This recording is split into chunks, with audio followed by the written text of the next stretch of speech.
주님 안에서 날마다 감사의 삶을 누리시는 성도님들 되시기를 소망합니다. 저는 오늘 여러분들과 함께 구원의 약속에 대한 확신의 말씀을 함께 은혜로 나누기를 원합니다. 하나님의 말씀 요한복음 5장 24절은 이렇게 기록합니다. 이르노니 내 말을 듣고 또 나 보내신 이를 믿는 자는 영생을 얻었고 심판에 이르지 아니하나니 사망에서 생명으로 옮겼느니라. 하나님께서 이번 안식일을 우리나라 고유 명절인 이 설날과 함께 주셔서 얼마나 감사한지 모르겠습니다. 코로나19로 인해서 고향을 내려가지 못하고 또 가족들을 찾아뵙지 못해서 생겨난 풍속이 과학의 발달로 인해서 핸드폰으로 영상으로 세배를 드리는 종극이 일어나기도 했습니다. 저희도 어제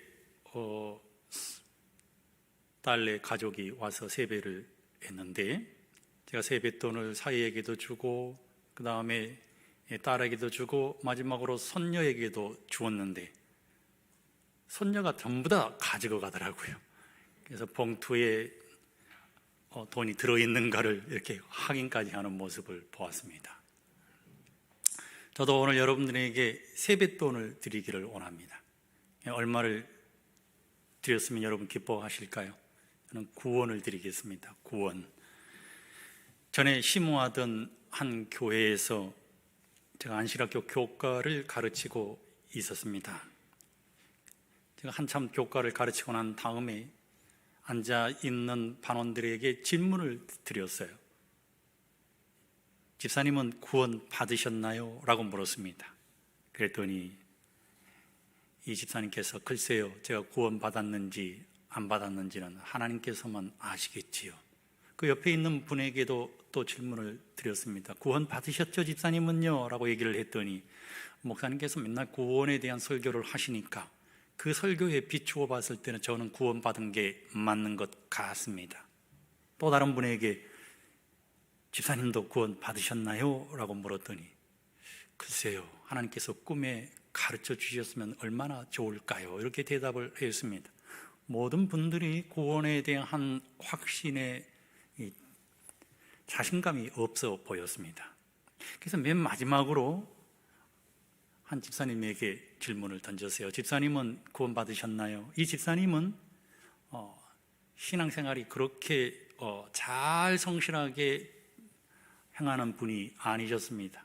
안식일에 맨날 지각하시고 음식도 잘 가리지 않으시고 또 헌금 생활도 그만 하신 분이었습니다. 그래서 별로 기대하지 않았는데 이 집사님께서 저에게 목사님, 저 구원 받은 것 확실합니다. 하나님이 생각하면 눈물이 납니다. 예수님 십자가 생각하면 눈물이 납니다. 감동입니다. 저 구원 받은 것 확실합니다. 이렇게 말씀을 하시는 거예요. 근데 한 장로님이 그 모습을 지켜보고 계시다가 가소로운 듯이 말해요. 당신이 구원받았으면 세상에 구원 못 받을 사람 어디 있겠느냐? 당신이 구원받았다면 세상 사람 다 구원받았겠다라고 말씀을 하셨습니다. 그도 그럴 것이 이 장로님께서는 정말 성실하게 신앙의 삶을 살아가시는 분이셨기 때문입니다. 산에 기도하러 자주 가시고요. 또 아침에 일찍 일어나서 성경을 읽고 기도하는 또 전도단을 이끌고 또 전도하는 신앙의 삶을 살아가시는 장로님이셨기 때문입니다. 그런데 목회자적인 입장에서 장로님을 바라보았을 때는 우리 장로님의 얼굴은 늘 어두웠습니다. 기쁨이 없었습니다. 행복해 보이지 않았습니다. 세상의 모든 죄의 짐은 자기 혼자 다 짊어지고 가는 것처럼 보여졌기 때문입니다. 그래서 제가 순간 경직된 그 현장을 좀 풀어보기 위해서 우리 장로님은 구원 받으셨죠? 신앙의 표준이 높으신 분이기 때문에 틀림없이 구원 받으셨을 것 같은데 우리 성도님들에게 구원받은 사실을 한번 표명해 주시겠습니까? 라고 말씀을 드렸더니 우리 장로님께서 목사님, 저 구원 못 받았습니다. 구원이 그렇게 쉬운 것입니까? 아니에요. 장로님은 틀림없이 구원 받아서요, 제가 보증 드리겠습니다 했더니 목사님도 구원 못 받았습니다. 성도 여러분, 우리는 정말 인간적인 측면으로 보았을 때 연약한 존재입니다. 우리의 감정이나 우리의 느낌이나 우리의 생각으로 우리 자신을 들여다보았을 때 우리는 구원받을 만한 자격이 전혀 없는 죄인입니다. 그런데 우리가 완전을 이룰 수 있는 날이 도래하게 되는데 그때가 언제인가 하면 우리의 숨이 끊어지는 날입니다. 그리스도 예수 안에 잠들게 되었을 때, 잠에서 깨어나면 그리스도의 재림이 우리의 눈앞에 있기 때문에 그때서야 우리는 완전을 이룰 수가 있는 것입니다. 성경은 이렇게 표현했습니다. 내가 선한 싸움을 싸우고 나의 달려갈 길을 마치고 믿음을 지켰으니 이제 후로는, 뭐라고요? 이제 후로는 나를 위하여 의의 면류관이 예비되었으므로 주 곧 의로우신 재판장이 그 날에 내게 주실 것이니 내게만 아니라 주의 나타나심을 사모하는 모든 자에게니라 라고 말씀했습니다. 다시 말하면 주님 안에서 완전을 이루어서 주님께서 이 땅에 다시 오시는 재림의 그 영광스러운 아침에 하나님께서 우리에게 의의 면류관을, 재판장이신 그분이 수여해 주신다고 하시는 것입니다. 내게만 아니라 주님의 나타나심을 사모하는 모든 사람들에게, 구원의 약속에 대한 확신 속에 살아가는 사람들에게 의의 면류관을 주시겠다고 분명하게 말씀하고 있는 것입니다. 성도 여러분, 사도 요한은 요한복음 5장 24절에 영생을 얻었고라고 말했습니다. 우리가 영생을 얻은 자들입니다. 심판에 이르지 아니하나니 구원의 약속의 확신을 믿고 살아가는 사람들에게는 심판에 이르지 아니하겠다고 말씀하셨습니다. 그리스도 예수 안에 살아가는 사람들에게는 사망에서 생명으로 옮겨지는 놀라운 역사 속에서 살아갈 수 있는 은혜를 주셨다고 말씀하고 있는 것입니다. 그러므로 우리는 특별한 존재이고 구원받은 백성이고 하나님의 나라를 소유한 은혜의 왕국을 살아가는 주님의 귀한 성도들임을 인해서 성도 여러분, 하나님에게 감사함으로 아멘 하시겠습니까? 스가랴 6장 13절에는 평화의 의논에 대한 내용이 기록되어 있습니다. 이 둘 사이에 평화의 의논이 있으리라 하셨다 하고, 평화의 의논이 무엇일까요? 평화의 의논은 아담과 하와가 타락했을 때 인류를 구속하기 위해서 세 분의 하나님이 온탁에 둘러 앉아서 회의를 하셨습니다. 인류를 절대로 포기하실 수 없으신 하나님께서 회의를 하신 것입니다. 성도 여러분, 그런데 초기 문집에 기록되어 있는 말씀을 보면 그 회의가 말입니다, 얼마나 아주 깊은 회의였는지 무려 3차례나 열렸다고 기록되어 있습니다. 아담은 필연코 죽을 수밖에 없는 존재가 되었습니다. 우리를 창조하신 세 분의 하나님이 슬픔으로 가득 차게 되었습니다. 초기 문집에 기록되어 있는 말씀을 보면 기쁨과 사랑으로 가득 차 있었던 하늘이 슬픔으로 가득했을 뿐만 아니라 예수님도 슬픔과 동정으로 가득했다고 기록하고 있습니다. 그래서 예수님이 하늘 보좌로 나아가셨습니다. 그리고는 은밀한 회의를 하셨습니다. 평화의 의논 말입니다. 그 회의는 구속의 격려를 결정하는 자리였기 때문에 엄청난 산통이 있었습니다. 제가 말씀드렸던 것처럼 예수님과 아버지 하나님과 성령 하나님이 3번에 걸쳐서 회의를 한 결과, 그 회의의 결과가 무엇이었습니까? 바로 예수 그리스도께서 우리를 위하여 십자가에 달리시고 우리의 둘째 사망을 십자가에 못 박으심으로 우리로 하여금 구속을 이루는, 구원을 받는 놀라운 약속을 이 회의석상에서 결론적으로 도출해 낸 것입니다. 슬픔으로 동정으로 가득 찼던 그리스도 예수께서 그 회의장을 빠져나왔을 때 말입니다, 성도 여러분, 엄청난 기쁨 가운데 있었습니다. 너무나 행복한 모습으로 예수님이 나오시는 것이었습니다. 그리고 예수님께서 천사들에게 말했습니다. 타락한 인류에게 피할 길이 마련되었다라고 예수님께서 말씀하셨습니다. 예수님이 인류의 죄를 용서하시기 위해서 하나님께 간구한 결과 예수의 생명을 십자가에 드리기로 하였다고 하는 것입니다. 예수님이 우리를 구원하시기로 하셨다고 하시는 것입니다.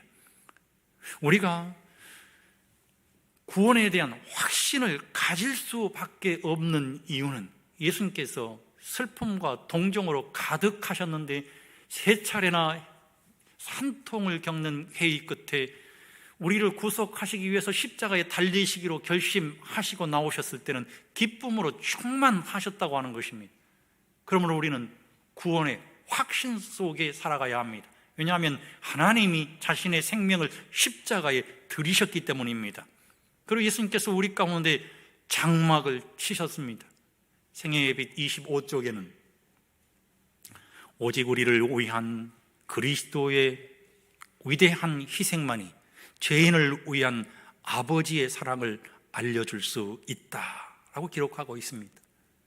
예수님이 장막이 되셔서 우리 가운데 오신 이유가 하나님의 사랑을 우리에게 알려주시기 위함이라고 했습니다.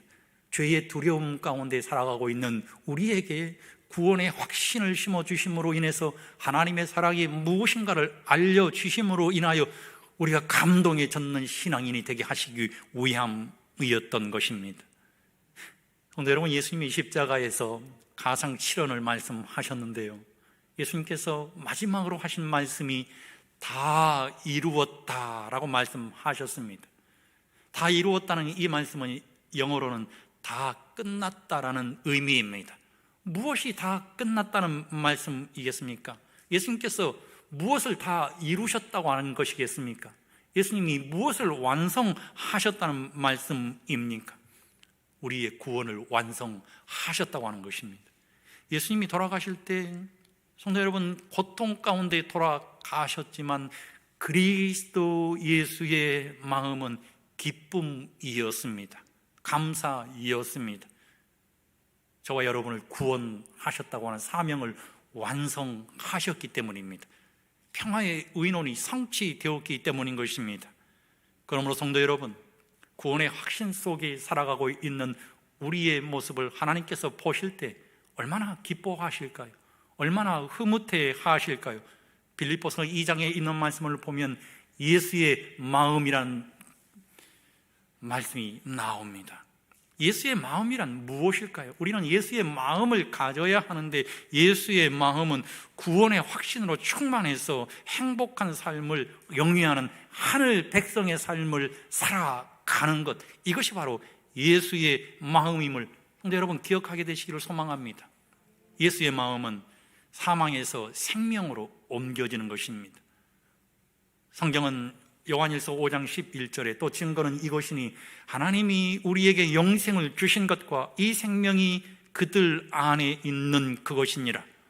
12절에는 아들이 있는 자에게는 생명이 있고 13절에는 너희에게 영생이 있음을 알게 하려 하심이니라. 하나님은 우리로 하여금 알게 하시기 위함이라고 하는 이 말씀을요, 요한 1서에서 무려 30번에 걸쳐서 설명했습니다. 내가 구원받은 것을 너희는 알지어다, 하나님께서 말씀하시는 것입니다.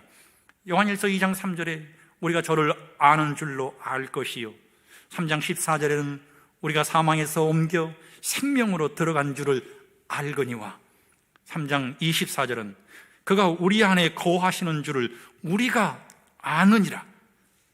19절에도 우리가 진리에 속한 줄 알고 우리가 그 안에 거하는 줄을 아느니라 라고 기록하고 있는 것입니다. 그러므로 성도 여러분, 예수의 마음을 소유하게 되시기를 소망합니다. 예수의 마음은 사망에서 생명으로 옮겨진 놀라운 구원의 경험을 감동으로 안고 살아가는 마음임을 우리 모든 성도들이 기억하시고 기쁨과 감사함으로 충만한 감동스러운 신앙인이 되시기를 주의 이름으로 간절히 축원드립니다. 베드로는 자기 확신이 강한 사람이었습니다. 베드로는 자기 방법대로 하면 구원을 이룰 수 있는 것으로 생각했습니다. 한 번은 예수님께서 6월절 만찬 석상에서 이렇게 말씀하셨습니다. 너희가 다 나를 버리리라. 너희가 다 너희를 버리리라. 그런데 자기 확신에 가득 차 있던 베드로가 말입니다, 이렇게 예수님 앞에 자신 있게 말했습니다. 힘있게 말하되 내가 주와 함께 죽을지언정 주님을 부인하지 않겠습니다. 예수님, 내가 정말 힘있게 말합니다. 내가 죽을지언정 예수님을 절대로 부인하지 않겠습니다. 자기 확신에 가득 차서 말입니다. 베드로가 이렇게 말하니까요, 옆에 둘러 앉아서 있던 제자들이 말입니다, 다 뭐라고 얘기했는가 하면 예수님 맞습니다. 저희들도 예수님을 부인하지 않겠습니다. 그래서 결과는 무엇이었습니까? 자기 방법대로 살아가고 있었던 제자들은 말입니다, 그날 밤에 다 도망갔습니다. 남아있던 베드로는 어떻게 했습니까?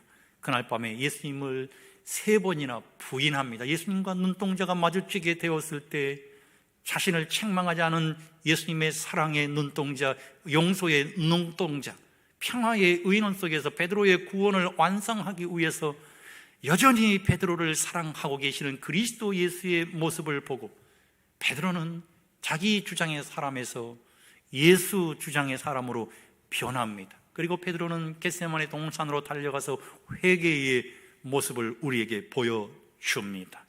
베드로는 자신의 연약함을 압니다. 예수님 없이는 단 한순간도 살아갈 수 없는 존재라는 사실을 말입니다. 예수님이 십자가에 구원을 완성하시고 돌아가시자 베드로는 낙향했습니다. 예수님이 부활하신 이후에 갈릴리 바닷가에서 제자들을 다시 만나 주셨습니다. 그런데 제자들은 자기 주장의 사람이었고 예수님 앞에 호언장담하던 사람들이었기 때문에 예수님이 정작 자신의 앞에 부활해서 나타나셨을 때 아무런 말도 할 수가 없었습니다. 침묵이 길어지고 있었습니다. 그때 예수님께서 침묵 가운데서 베드로에게 물었습니다. 요한의 아들 시몬아, 내가 이 사람들보다 나를 더 사랑하느냐? 베드로의 대답은 십자가의 전과 십자가 이유와 완전히 달라져 있었습니다. 내가 죽는 한이 있더라도 주님을 버리지 않겠다고 하는 자신의 방법, 자기 주장의 확신 속에서 살아가던 베드로가 주님만을 사랑하고 싶을 뿐입니다. 오직 주님만을 사랑하고 싶을 뿐입니다. 베드로의 믿음의 대상이 바뀐 것입니다. 자기 확신으로 가득했던 베드로가 예수님을 향한 확신의 사람으로 변화된 것입니다. 성도 여러분, 인간적인 측면으로 보았을 때 우리는 베드로처럼 연약한 존재입니다. 우리에게 어떤 위기가 찾아오면 제자들처럼 도망가고 베드로처럼 그리스도 예수를 부인합니다. 3번씩이나 말입니다. 그러나 감사한 것은 연약한 우리를 믿는 것이 아니라 우리를 붙들어 주시는 하나님을 우리가 믿는다고 하는 것입니다. 우리의 시선이 우리에게서 하나님에게로 옮겨가게 되었을 때 하나님께서는 우리의 구원을 책임져 주신다는 사실을 우리는 기억해야 합니다. 그것을 알았던 사도 베드로가 사도행전 4장 12절에 참으로 유명한 말씀을 남기지 않습니까? 다른 이로서는 구원을 얻을 수 없나니 천하 인간의 구원을 얻을 만한 다른 이름을 우리에게 주신 일이 없음이니라 하였더라. 그렇습니다. 살아남는 이들 44쪽에는 그러나 예수께서는 당신의 죽음을 통해서 많은 사람을 구원하시려는 것과 한 천사의 생명으로는 그 빚을 갚을 수 없다고 말씀하셨다. 오직 예수의 생명만 사람을 위한 속죄 제물로 아버지께 간합될 수 있을 것이다. 그래서 예수님께서 요한복음 14장 6절에 자신을 가르쳐서 말입니다. 내가 곧 길이요, 내가 진리요, 내가 생명이니 나로 말미암지 않고는 아버지께로 올 자가 아무도 없다라고 기록한 것입니다. 그러므로 우리는 구원의 확신 속에서 살아가야 합니다. 성도 여러분, 로마서 3장 25절로 26절에 있는 말씀을 보면 하나님께서 우리를 간과하셨다는 말씀이 나옵니다. 로마서 3장 25절로 26절에 있는 이 말씀을 오늘 본당에 계신 성도님들과 또 온라인으로 하나님 앞에 예배를 드린 성도님들과 함께 큰 음성으로 봉독하겠습니다. 시작.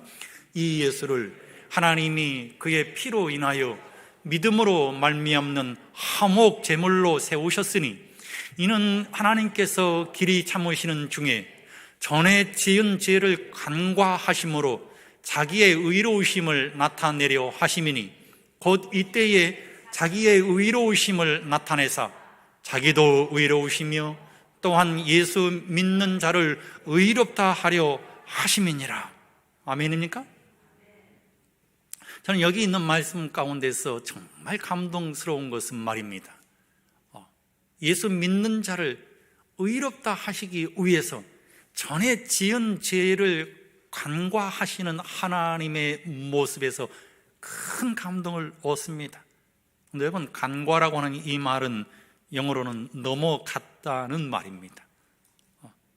이 말씀은 6월절에서 기원합니다. 출애굽기 12장 13절에 있는 말씀을 보면 내가 애굽 땅을 칠 때에 그 피가 너희에 거하는 집에 있어서 너희를 위하여 표적이 될지니라. 내가 피를 볼 때에 너희를 넘어가리니 간과하리니 재앙이 너희에게 내려 멸하지 아니하리라 그랬습니다. 그런데 간과하는 그 표식이 무엇이었습니까? 바로 피였습니다. 그 피를 보면 하나님께서 넘어가시겠다고 하시는 것입니다. 하나님께서 우리가 알고 있는 것처럼 문, 임방, 좌우, 설주에 어린 양의 피를 바르도록 지시하셨습니다. 그런데 하나님께서 그 피를 바르신 이유가 무엇이었을까요? 그 피를 누가 보았을까요? 그 집 안에 거하는 사람들이 볼 수 있었을까요? 그 집 안에는 두려움 가운데 그 피를 본 천사들이 넘어가기를 기다리는 사람도 있었을 것이고 기쁨 가운데 그 피를 넘어갔다고 하는 확신 속에 살아가는 사람들도 있었을 것입니다. 그런데 그 피를 보신 분은 누구입니까? 하나님이신 것입니다. 하나님이 보셨어요. 우리가 보는 것이 아닙니다.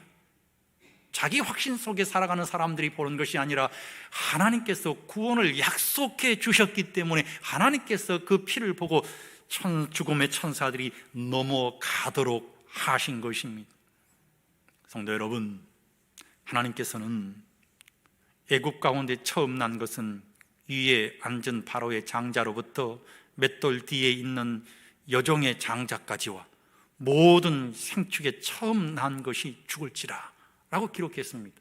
그런데 어린 양의 피를 소유한 구원의 이 약속의 확신 속에서 문설주 좌우 임방의 어린 양의 피를 바른 사람들에게는 하나님께서 어떤 약속을 하셨습니까? 출애굽기 11장 7절에는 이스라엘 자손에게는 사람에게나 짐승에게나 개도 그 혀를 움직이지 않으리니 여호와가 애굽 사람과 이스라엘 사이에 구별하는 줄을 너희가 알리라. 하나님께서 구별하셨습니다. 어린 양의 피로 말입니다. 어떻게 구별하셨습니까? 생축까지도 그 개의 끝까지도 움직이지 않게 구원하시겠다고 약속하신 것입니다. 여러분, 아침에 해가 떠올랐을 때 말입니다, 어린 양의 피를 소유한 가정은 단 한 가정도 멸함받지 않았던 사실을 우리는 성경을 통해서 안 것입니다. 우리가 구원받았다고 믿는 근거는 무엇입니까? 우리는 우리의 느낌 때문에, 내가 오늘 목사님의 설교에 감동받았기 때문에 은혜로 인해서 구원받은 것 같아. 내가 생각을 해보니까 나는 구원을 받은 것 같아. 여러분, 그렇지 않습니다. 하나님께서 그렇게 말씀하셨습니다. 내가 넘어가리라 라고 말씀하셨습니다. 우리의 형편과 우리의 처지에 상관없이 나의 어떠함이 아니라 어린 양의 피를 소유했으면 넘어가시겠다고 말씀하신 것입니다. 예수의 마음을 가졌다고 하는 것은 곧 어린 양의 피를 소유했다고 하는 것 아니겠습니까? 우리 모든 사랑하는 성도들이 우리를 향한 구원의 확신을 주신 하나님의 놀라운 사랑에 날마다 반응하며 살아가게 되시기를 소망합니다. 찰스 스펄전 목사님이 이렇게 설교했습니다. 길은 너무 거칠고 우리는 너무 연약합니다.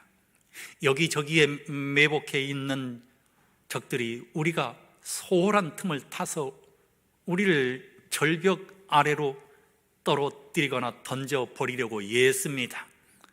여러분은 한시도 홀로 설 수 없습니다. 그리고 여러분이 그리스도의 손 안에 있기 때문에 멸망할 수도 없고 그 어느 것도 그리스도의 손에서 여러분을 잡아챌 수 없습니다. 다시 말하건대 예수님을 바라보십시오. 자신을 벗어나서 그리스도의 편에 붙으십시오. 자신에 대한 믿음을 낮추시고 그리스도 예수께 대한 단순한 믿음을 올리십시오라고 설교했습니다. 성도 여러분, 그렇습니다.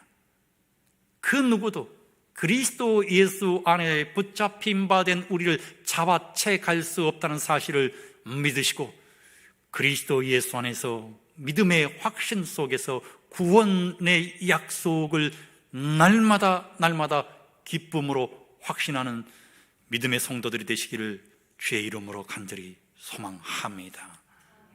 성경은 오늘 우리에게 이렇게 기록했습니다.